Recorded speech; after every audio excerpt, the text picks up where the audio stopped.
Darren Steen here, coming at you with the arm workout strategy of the day.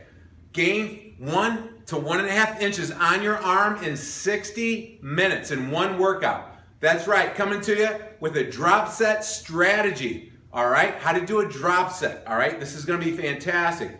And I'll tell you what, you got to be careful who you're getting your information from. 51 years young, no drugs, no steroids, no hormones, no PEDs, no intense caffeine pre-workouts. I've been at it for a long time, and that's where you want to get your information from if you really want to make some progress. If you're using drugs, hormones, and stuff, that's your deal. But I'll tell you what, these programs work for the drug-free athlete who is working hard on exercise technique, strategy, rest, recovery, food, all that kind of stuff. So here we go. So you can do, I could talk about arm workouts all day long. And I'm sorry, my YouTube fellas, I haven't done an arm workout strategy in about 1.5 years, and they're really mad at me. So that's one of the reasons why I came back with this one. Okay, so you can do whatever workout you want to do. I'm not going to talk about reps and sets and exercises. You do your favorite exercise. If it feels right, it's good for you. If it's fresh, if the muscles, biceps, triceps get sore the next day or 2 days, at least tight, then you know you're doing pretty good. If they're not getting sore or tight at all, you need to come up with something new. And but I can tell you one thing, that you want to slow down the repetition speed. If you slow down the repetition speed on the exercise that you're doing and focus on the mind-muscle connection, 2 seconds squeeze in the contracted position, 3 second stretch. Big breath in. Isometric squeeze for 2 seconds. 3, 2, 1. Big breath in. Muscle shortening, shortening, shortening, shortening, shortening. Stop. Isometrically squeeze water out of a sponge. Isometrically squeeze, not here. Hand, forearms, hand right here. And then 3 second stretch down.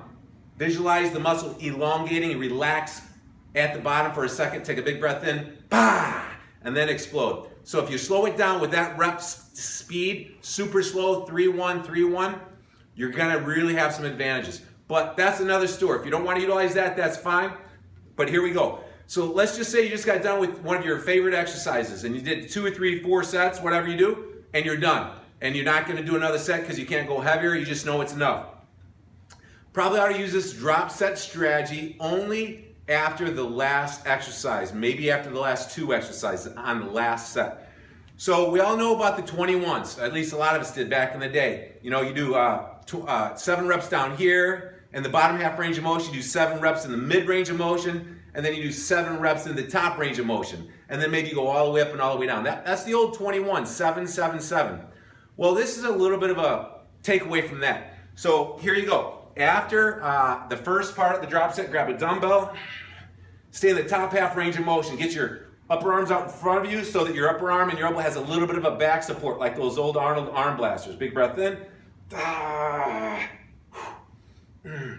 want to take a step back and say that on any bicep move, if you bring the pinkies higher than the thumb on the way up on the top half range of motion, or even the bottom half, or scoop the water out of a pail of water, twist your lower forearm bones through any contraction, you're gonna squeeze that peak on that bicep. It's gonna help you get more of an intense feeling.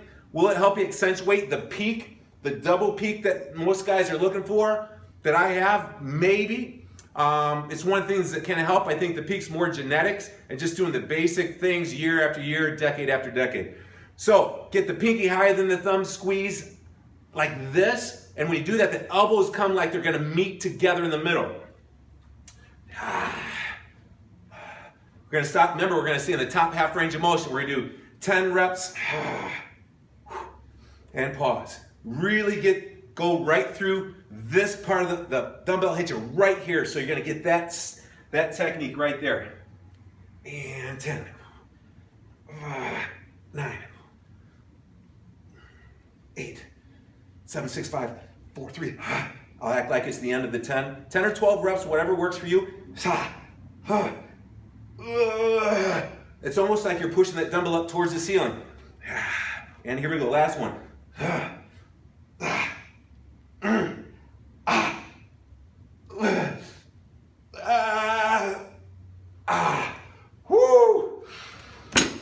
All right, so that's the drop set after the last set or 2 on the last couple exercises. Now here's the bottom range of motion that I really like. Get your rubber band. Doesn't take a lot of weight, just a medium strength rubber band.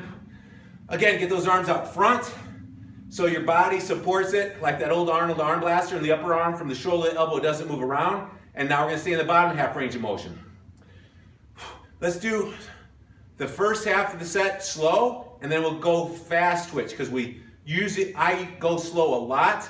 So anytime you go quick, fast with the tempo, it's going to give the muscles and the nerves a different type of feeling. So,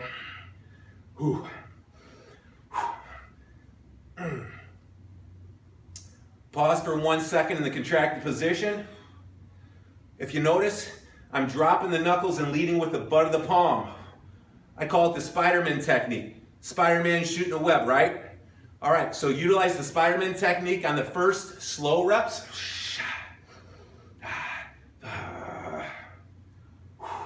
Those upper arms and elbows will slip behind you like that over the course of the set. Readjust, get them out front.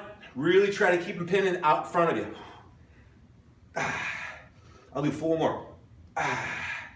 Leading with the butt of the palm, dropping the knuckles using the Spider-Man technique. All right, last half, let's not do the Spider-Man technique. Drive the knuckles up, and let's go quick. Not super fast, but not as slow as we were going. And 10, 9. We're still in the bottom half range of motion. 8, 7, 6, 5, 4. I'm curling the knuckles up now. 3, 2, At the end of every set, you ought to try to do something different that you've never done before to give the muscle a different feeling, isometric tension. I'm bouncing them back and forth. I go from the Spider-Man technique to driving those knuckles up. 5, 4, 3. Woo!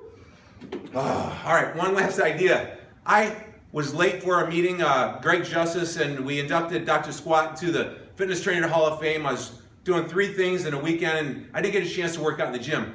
So the whole way on the highway, I was driving with my knees, and I did an arm workout for biceps and triceps, and my arms were sore the next day. So here's a finishing technique. Here's something you could do in the car or the airplane with no equipment, or anywhere in your office, but this is maybe a nice finishing technique to even this drop set strategy. So I put my knuckles on my head, and just do an isometric, and a nice slow 10-second negative. 6, 5, 4, 3, all the way down. That big stretch is real important. Do it to both sides right after you get done with that. If you want to work your triceps, isometric and squeeze. 3, 2, 1. 3, 2, 1. 3, 2, 1. I did 5 or 6 sets of that in the car driving up to the appointment, and my biceps, triceps were sore the next day. It's so unique, it's so different. So there you go. There's a drop set strategy. You should be able to gain 1 inch to 1.5 inches on your arms in 60 minutes in one workout. If you're not, that probably means your glycogen, your carbs isn't high enough. You're not in tune with how many carbs you need to eat to not gain fat, but to have enough energy to get through some intense workouts. So you gotta focus on your carb intake. Have a strategy. I can help you with that. Last thing is posing and squeezing. You know, there's a really nice value in 4. Value in isometrically squeezing and posing like a bodybuilder. It can finish off the workout, get extra tension in there, burn extra calories, link up that mind-muscle connection. It's just not easy to do that, but it can be very valuable. So if anybody can guess, after a workout, how big my arms are, I'm about 5.5–6% body fat. I'm 5'9.5". I'm weighing about 198, 199 right now. 51 years young. If you can guess how big my arms are to the 16th inch after a workout, and I'll just give you a little heads up, my arms are about half worked right now, so they get no tricep, just my bicep. So they get actually probably 1 inch bigger than they are right now, 3/4 of an inch bigger. But if anybody can guess my maximum size on my arms after an intense workout, right now to the 16th, I'm going to give you my, the winner will get a $997 online training program free from me, and we'll work on your arms, we'll work on your abs, we'll work on all body parts. So, Darren Steen Fat Loss Lifestyle, you do have the power to change, to make the rest of your life the best of your life, and work on those guns. Who wants to win a $997 12-week VIP membership working with me? We could probably put 2.5 to 3.5, 4 inches on your arms of solid mass, not a pump, but solid mass in those 12 weeks. So I'll see you on the other side.